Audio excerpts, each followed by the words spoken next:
Hello दोस्तों, SS लोकर्स academy में आप सबका स्वागत है। आज के इस वीडियो में मैं आप सबको जन जन का चेहरा एक पाठ का ऑब्जेक्टिव और सब्जेक्टिव क्वेश्चन बताने वाला हूं। तो आप सभी लोग इस वीडियो को आखिर तक जरूर देखिएगा और वीडियो अच्छा लगे तो अपने दोस्तों में जरूर शेयर कीजिएगा। तो बिना देरी के हुए चलिए वीडियो को शुरू करते हैं। सबसे पहला प्रश्न है हमारा कि मुक्तिबोध के पिता का क्या नाम था। पहला नंबर प्रश्न है कि मुक्तिबोध के पिता का क्या नाम था। तो इसका सही उत्तर हो जाएगा माधवराज मुक्तिबोध। मुक्तिबोध के पिता का नाम क्या था? माधवराज मुक्तिबोध इनके पिता का नाम था। दूसरा प्रश्न है हमारा, काठ का सपना किसके द्वारा लिखी गई है। काठ का सपना किसके द्वारा लिखी गई है? तो यह रचना जो है गजानन माधव मुक्तिबोध जी के द्वारा लिखी गई है। तो दूसरा नंबर प्रश्न का सही उत्तर हमारा ऑप्शन नंबर ए होगा। अगला प्रश्न तीसरा नंबर है, कौन सी रचना मुक्तिबोध की नहीं है। कौन सी रचना मुक्तिबोध की नहीं है। पहला नंबर ऑप्शन है नई कविता का आत्म संघर्ष। दूसरा नंबर ऑप्शन है बिहारी पुनर्मूल्यांकन। तीसरा नंबर ऑप्शन है कमायनीय पुनर्विचार और चौथा नंबर ऑप्शन है भूरी भूरी खाक धूल। तो यहाँ पे मुक्तिबोध का कहा जा रहा है कि रचना कौन सा नहीं है। तब भूरी भूरी खाक धूल होगा नहीं, क्योंकि यह मुक्तिबोध की रचना है। कमायनीय पुनर्विचार यह भी मुक्तिबोध की रचना है। नई कविता का आत्मसंघर्ष यह भी मुक्तिबोध की रचना है। लेकिन बिहारी पुनर्मूल्यांकन ये मुक्तिबोध की रचना नहीं है। तो तीसरा नंबर प्रश्न का सही उत्तर हमारा ऑप्शन नंबर बी होगा। अगला प्रश्न चौथा नंबर है कि मुक्तिबोध किस सप्तक के कवि थे। मुक्तिबोध किस सप्तक के कवि माने जाते हैं। तो मुक्तिबोध का याद रखना हमें कि तार सप्तक के कवि माने जाते हैं। तार सप्तक के ये कवि माने जाते हैं। तो चौथा नंबर प्रश्न का सही उत्तर हमारा ऑप्शन नंबर ए होगा। नेक्स्ट प्रश्न हमारा पांचवा नंबर है कि गजानन माधव मुक्तिबोध का जन्म कब हुआ था। गजानन माधव मुक्तिबोध का जन्म कब हुआ था। ऑप्शन नंबर ए है कि 13 नवंबर 1917। ऑप्शन नंबर बी है 11 सितंबर 1918। ऑप्शन नंबर बी है 22 अक्टूबर 1917। ऑप्शन नंबर डी है 15 दिसंबर 1920। तो मुक्तिबोध का जन्म जो कब हुआ था, इसका सही उत्तर होगा हमारा 13 नवंबर 1917 में इनका जन्म हुआ था। तो पांचवा नंबर प्रश्न का सही उत्तर ऑप्शन नंबर ए होगा। अगला प्रश्न छठा नंबर है कि मुक्तिबोध की माँ का नाम क्या था। मुक्तिबोध की माँ का नाम क्या था। तो मुक्तिबोध की माँ का नाम पार्वती बाई था। छठा नंबर प्रश्न का सही उत्तर हमारा ऑप्शन नंबर बी होगा। अगला प्रश्न सातवां नंबर है कि मुक्तिबोध ने किसका संपादन किया। मुक्तिबोध ने किसका संपादन किया, यानी किस पत्रिका का वो संपादन किए थे। तो नया खून नामक जो पत्रिका थी उसका इन्होंने संपादन किया था। नया खून इनका याद रखिएगा कि ये पत्रिका थी जिसका वो संपादन किए थे। तो सातवां नंबर प्रश्न का सही उत्तर हमारा ऑप्शन नंबर बी होगा। अगला प्रश्न आठवां नंबर है कि कौन सी कृति मुक्तिबोध की है। कौन सी कृति मुक्तिबोध की है। यहाँ हमसे प्रश्न किया जा रहा है कि कौन सी कृति मुक्तिबोध की है।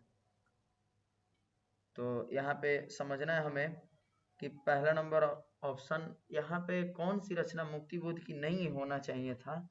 यहाँ पे क्योंकि चांद का मुंह टेढ़ा है मुक्तिबोध की ही रचना है। ठीक, उसके बाद जो है रास्ता इधर से है, ये भी हमारा मुक्तिबोध की ही रचना है।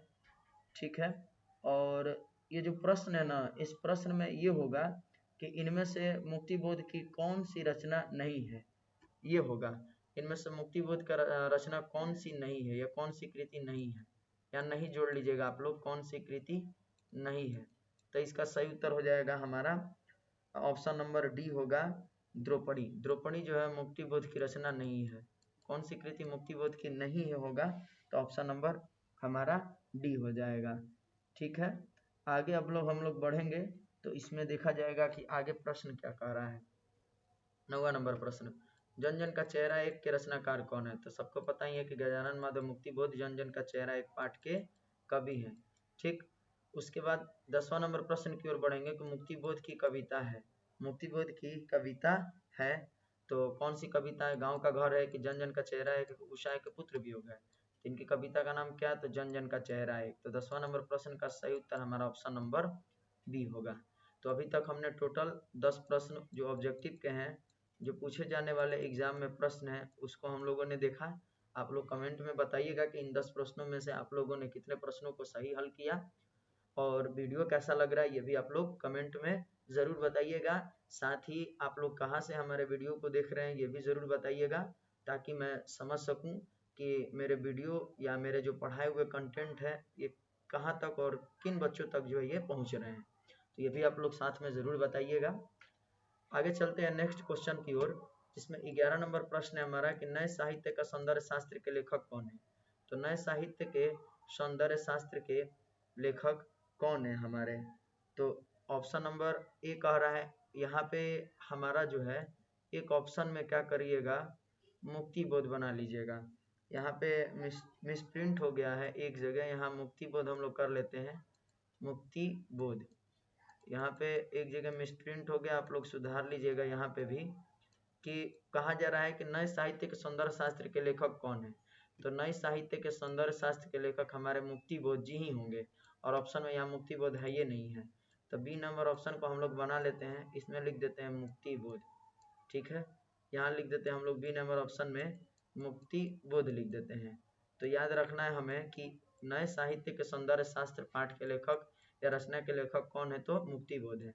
तो बी नंबर ऑप्शन यहाँ पे सही कर देते हैं हम लोग, यहाँ पे मुक्ति बोध कर देते हैं। ठीक, अगला क्वेश्चन 12वां नंबर की ओर बढ़ेंगे। तो कामायनी एक पुनर्विचार के रचनाकार कौन है। तो कामायनी एक पुनर्विचार के रचनाकार मुक्ति बोध जी ही हैं। तो 12 नंबर प्रश्न का सही उत्तर ऑप्शन नंबर सी होगा। उसी तरह 13 नंबर प्रश्न कर रहा है कि जन जन का चेहरा एक के कवि का नाम क्या है। तो जन जन का चेहरा एक कवि का नाम गजानन माधव मुक्ति बोध जी हैं। ठीक है, अगले प्रश्न की ओर बढ़ेंगे 14वां नंबर प्रश्न की ओर। तो कहा जा रहा है कि चांद का मुंह टेढ़ा है के कवि का नाम क्या है। तो चांद का मुंह टेढ़ा है कवि का नाम मुक्ति बोध है, यानी गजानन माधव मुक्ति बोध के द्वारा लिखा गया यह रचना है। नेक्स्ट क्वेश्चन कह रहा है कि मुक्ति बोध नौकरी के लिए नागपुर कब गए।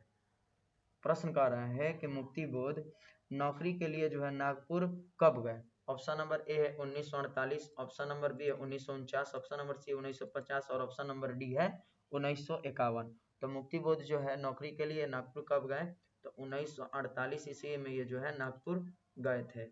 तो 15 नंबर प्रश्न का सही उत्तर हमारा ऑप्शन नंबर ए होगा।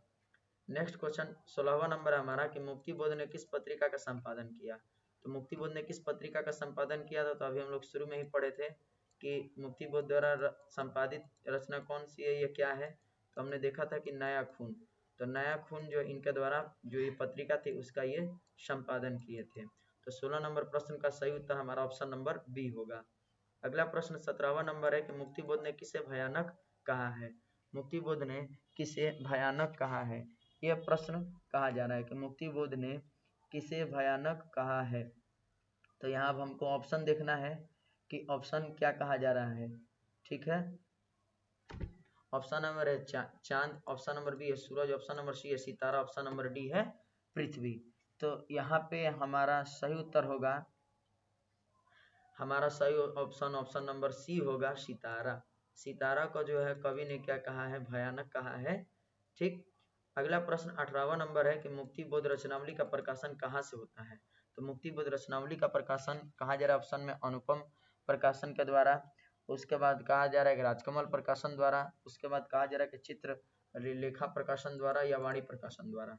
इसका सही उत्तर हो जाएगा ऑप्शन नंबर बी, राजकमल प्रकाशन नई दिल्ली के द्वारा जो है मुक्ति बोध की जो रचनाएं हैं, संपूर्ण रचनाओं को मुक्ति बोध रचनावली नाम से 6 खंडों में विभक्त किया गया है। इसके बाद कहा जा रहा है कि नई कविता का आत्मसंघर्ष के कवि कौन है। तो इसके कवि कौन है, तो मुक्ति बोध जी हैं। तो 19 नंबर प्रश्न का सही उत्तर हमारा ऑप्शन नंबर सी होगा। 20वां नंबर प्रश्न की ओर बढ़ेंगे। तो कहा जा रहा है कि मुक्ति बोध दिग्विजय महाविद्यालय राजनंद गांव के प्रधानाध्यापक कब बने। एक प्रश्न कहा जा रहा है कि मुक्ति बोध जो है दिग्विजय महाविद्यालय राजनंद गांव में प्राध्यापक पद पर जो है कब नियुक्त हुए थे। प्राध्यापक पद पर कब नियुक्त हुए थे। तो option number A 1958, option number B 1959, option number C 1961, option number D है 1961, ऑप्शन नंबर सी दिया गया है 1960। तो अब हमसे प्रश्न कर रहा है ये कि कब दिग्विजय महाविद्यालय के जो है प्राध्यापक बने थे। तो ऑप्शन नंबर 61 होगा नहीं, 1961 होगा नहीं, ऑप्शन नंबर सी 1960 होगा नहीं, ऑप्शन नंबर बी 1959 होगा नहीं, लेकिन option number A correct answer होगा 1958 में जो है 1958 में यह दिग्विजय महाविद्यालय राजनंद गांव के प्राध्यापक पद पर नियुक्त हुए थे। तो 20 नंबर प्रश्न का सही उत्तर हमारा ऑप्शन नंबर ए होगा। तो ये टोटल जो है हमने 20 ऑब्जेक्टिव को आप सभी लोगों के बीच में लेकर के आया।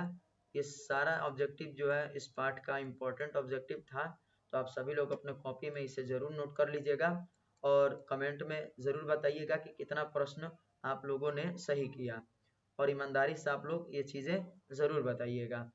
अब आगे हम लोग जो है इस पार्ट का सब्जेक्टिव क्वेश्चन करेंगे, जिसमें पहला नंबर प्रश्न है कि जन जन का चेहरा एक से कवि का क्या तात्पर्य है।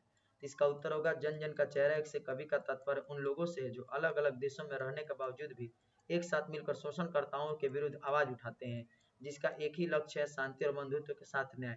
कवि ने इसमें जनता की एकता और उनकी ताकत को दिखाया है। इसके बाद दूसरा नंबर प्रश्न है हमारा कि बंधी हुई मुट्ठियों का क्या लक्ष्य है। तो इसका सही उत्तर होगा बंधी हुई मुट्ठियों का या जनता की एकता का प्रतीक है, जनता की ताकत और एकता का प्रतीक है, जिसका लक्ष्य है शोषणकर्ताओं के विरुद्ध आवाज उठाना और न्याय को कायम रखना। बंधी हुई मुट्ठी की ताकत इतनी है कि जनता के शोषणकर्ताओं को कभी भी सत्य से हटा सकती है और उनके लिए भयानक और विकराल रूप धारण कर सकती है। तीसरा नंबर प्रश्न है हमारा कि कवि ने सितारा को भयानक क्यों कहा है, सितारे का इशारा किस ओर है। इसका उत्तर होगा कि कवि ने सितारे को भयानक इसलिए कहा है क्योंकि सितारे में जितनी चमक होती है वो उतना ही विकराल और भयानक होता है। समय आने पर वह लाल जलते हुए ज्वाला के समान होता है। सितारे का इशारा संघर्षशील जनता की ओर है जो शोषणकर्ताओं के लिए काल बन सकती है और एक भयानक और विकराल रूप ले सकती है। इसी तरह चौथा नंबर प्रश्न की ओर बढ़ेंगे हम लोग। तो चौथा नंबर प्रश्न है कि नदियों की वेदना का क्या कारण है। इसका उत्तर होगा नदियों की वेगावती धारा में जिंदगी की धारा के बहाव कवि के अंतःमन की वेदना को प्रतिबिंबित करता है। कवि को उनके कल कल करते प्रवाह में वेदना की अनुभूति होती है। गंगा, इरावती, नील, अमेजन नदियों की धारा मानव मन की वेदना को प्रकट करती है जो अपने मानवीय अधिकारों के लिए संघर्षरत है। उसके बाद कहा जा रहा है कि जनता को पीड़ा और संघर्ष को जनता से जोड़ते हुए बहती हुई नदियों में वेदना के गीत कवि को सुनाई पड़ते हैं। पांचवा नंबर प्रश्न में जो है दो प्रश्न दिए गए हैं अर्थ स्पष्ट करने के लिए, जिसमें पहला नंबर क नंबर प्रश्न है कि आशामय लाल लाल किरणों से अंधकार चीरता सा मित्र का स्वर्ग एक जन जन का मित्र है। इसका उत्तर होगा कि आशा से परिपूर्ण लाल लाल किरणों से अंधकार को चीरता हुआ मित्र का एक स्वर्ग है और जन जन का मित्र है। कवि के कहने का अर्थ यह है कि सूर्य को लाल किरणें अंधकार का नाश करते हुए मित्र के स्वर्ग के समान है। समस्त मानव समुदाय का वह मित्र है। विशेष अर्थ यह होता है कि विश्व के तमाम देशों में संघर्षरत जनता को अपने अधिकारों की प्राप्ति, न्याय, शांति एवं बंधुत्व के लिए प्रयत्नशील है। उसे आशा की मनोहारी किरणें स्वर्ग के आनंद के समान दृष्टिगोचर हो रही है। इसी तरह पांचवा नंबर प्रश्न का ख नंबर प्रश्न है कि एशिया के, यूरोप के, अमेरिका के भिन्न भिन्न वास स्थान, भौगोलिक ऐतिहासिक बंधनों के बावजूद सभी और हिंदुस्तान। तो इसका सही उत्तर होगा कि भौगोलिक तथा ऐतिहासिक बंधनों में बंधे रहने के बावजूद एशिया, यूरोप, अमेरिका आदि जो विभिन्न स्थानों में अवस्थित है केवल हिंदुस्तान के ही शोहरत है। इसका आशय यह है कि एशिया, यूरोप, अमेरिका आदि भिन्न भिन्न महादेशों में भारत की गौरवशाली तथा बहुरंगी परंपरा की घूम है।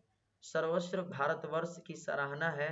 हर विश्व बंधुत्व, मानवता, सौहार्द, करुणा, सच्च चरित्रता आदि मनोचित गुणों तथा संस्कारों की प्रेरणा है।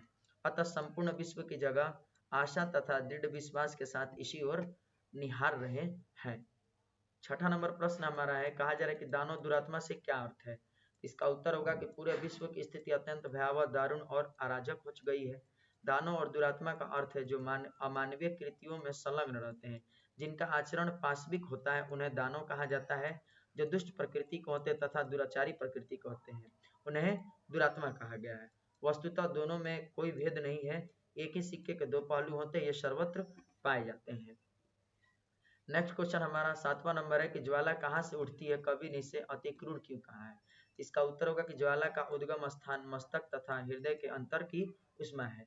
इसका अर्थ यह होता है कि जब मस्तिष्क में कोई कार्य योजना बनती है तथा हृदय की गहराई में उसके प्रति तीव्र उत्कंठता की भावना निर्मित होती है, तब एक प्रज्वलित ज्वाला का रूप धारण कर लेती है। अति क्रोध का अर्थ होता है अत्यंत कुपित मुद्रा में। आक्रोश की अभिव्यक्ति कुछ इस प्रकार होती है। अत्याचार, शोषण आदि के विरुद्ध संघर्ष का आह्वान हृदय की अति क्रुद्ध ज्वाला की मनोस्थिति ही होती है। आठवां नंबर प्रश्न की ओर अगर हम लोग बढ़ेंगे तो इसमें कहा जा रहा है कि समूची दुनिया में जन जन का युद्ध क्यों चल रहा है। तो इसका उत्तर हो जाएगा हमारा कि संपूर्ण विश्व में जन जन का युद्ध जन मुक्ति के लिए चल रहा है। शोषक, खूनी, चोर तथा अन्य अराजक तत्वों द्वारा सर्वत्र व्यापक असंतोष तथा आक्रोश की परिणति जन जन के युद्ध अर्थात जनता द्वारा छेड़े गए संघर्ष के रूप में हो रहा है। 9वां नंबर प्रश्न हमारा है, कहा जा रहा है 9 नंबर प्रश्न में कि कविता का केंद्रीय विषय क्या है। इसका उत्तर हो जाएगा कविता का केंद्रीय विषय पीड़ित और संघर्षशील जनता है और शोषण, उद्दीपन तथा अनाचार के विरुद्ध संघर्षरत है। अपने मानवीय चित्त अधिकारों तथा दमन की दानवीय क्रूरता के विरुद्ध यह उसका युद्ध का घोष है।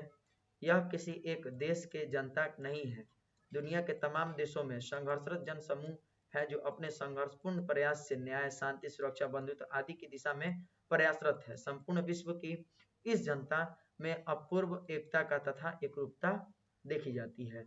10वां नंबर प्रश्न कह रहा है कि प्यार का इशारा और क्रोध का दुधारा से क्या तात्पर्य है। तो 10वां नंबर प्रश्न का उत्तर हो जाएगा कि गंगा, इरावती, नील, अमेजन आदि नदियों में अपने अंतर में समेटे हुए अपार जल राशि निरंतर प्रवाहित हो रही है। उनमें वेग है, शांति है तथा अपनी जीव धारा के प्रति एक बेचैनी है। प्यार भी है, क्रोध भी है। प्यार एक क्रोध आक्रोश का अपूर्व संगम है। उनमें एक करुणा भरी ममता है तो अत्याचार, शोषण एवं पाशविता के विरुद्ध दो धारी आक्रामकता भी है। प्यार का इशारा तथा क्रोध का दुधारा का तात्पर्य यही माना जाता है या यही है। तो टोटल हमने इस पाठ का जितने भी प्रश्न उत्तर इंपॉर्टेंट थे उसको हमने किया, यानी 10 प्रश्नों को हमने हल किया। तो आप अपने कॉपी में इन सारे प्रश्नों को लिख लीजिएगा और याद कर लीजिएगा। साथ ही जितने मैंने ऑब्जेक्टिव क्वेश्चन को कराया उसको भी आप लोग अपने कॉपी में जरूर लिख लीजिएगा। और यह वीडियो आप सभी लोगों को कैसा लगा कमेंट में ज़रूर बताइएगा। साथ ही अगर आप सभी लोगों में से कोई हमारे चैनल पर नए हैं तो हमारे चैनल को सब्सक्राइब कर लीजिएगा, बेल आइकन को प्रेस कर दीजिएगा ताकि हमारे नए नए वीडियो का अपडेट आप सभी लोगों तक पहले पहुंच सके। धन्यवाद।